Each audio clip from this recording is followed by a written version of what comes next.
सद्भाव रामायण किष्किंधा कांड। सुग्रीव से मैत्री। सुग्रीव ने राम जी के चरणों में दंडवत प्रणाम किया।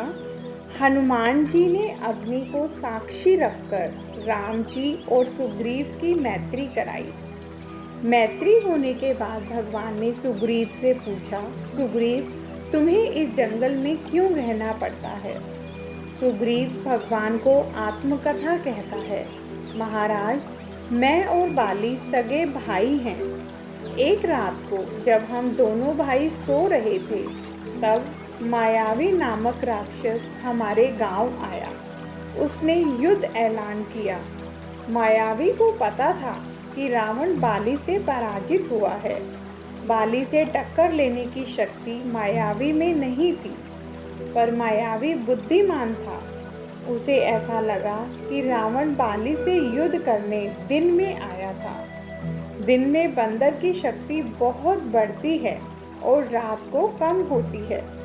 इसी से मायावी ने युक्ति की। उसने रात के समय बाली को आनंद दिया। उसे ऐसा लगा कि रात के वक्त बाली पराजित हो सकेगा। महाराज, बाली किसी की गर्जना सहता नहीं। मायावी को मारने बाली आधी रात को गदा लेकर तैयार हुआ। मैं बाली के पीछे पीछे गया। मायावी एक गुफा में छिप गया। बाली गुफा के द्वार के पास खड़ा रहा। उसने मुझसे कहा, सुग्रीव, तू यहाँ रहना, मैं मायावी को मारकर लौटता हूँ। 15 दिन तक मेरी राह देखना।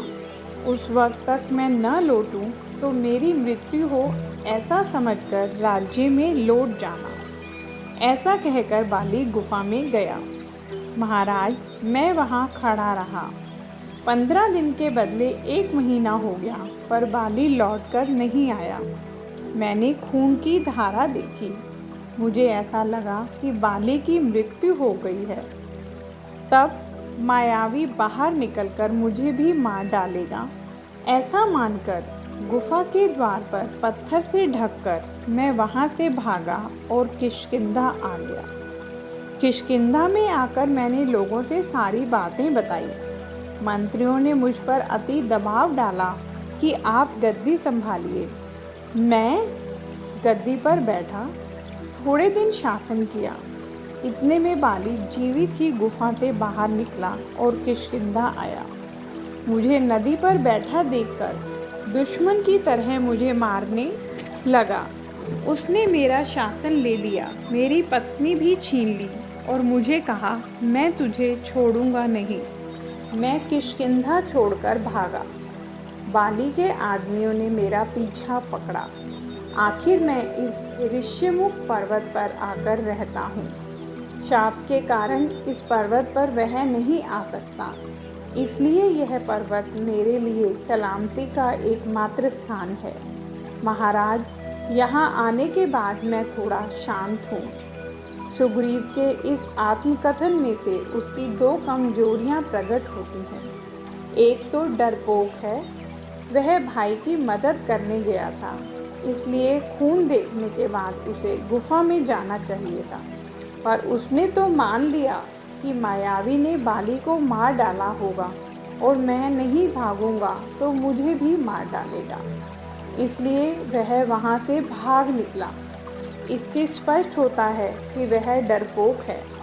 और दूसरा, मंत्रियों के दबाव से वह गद्दी पर बैठ गया।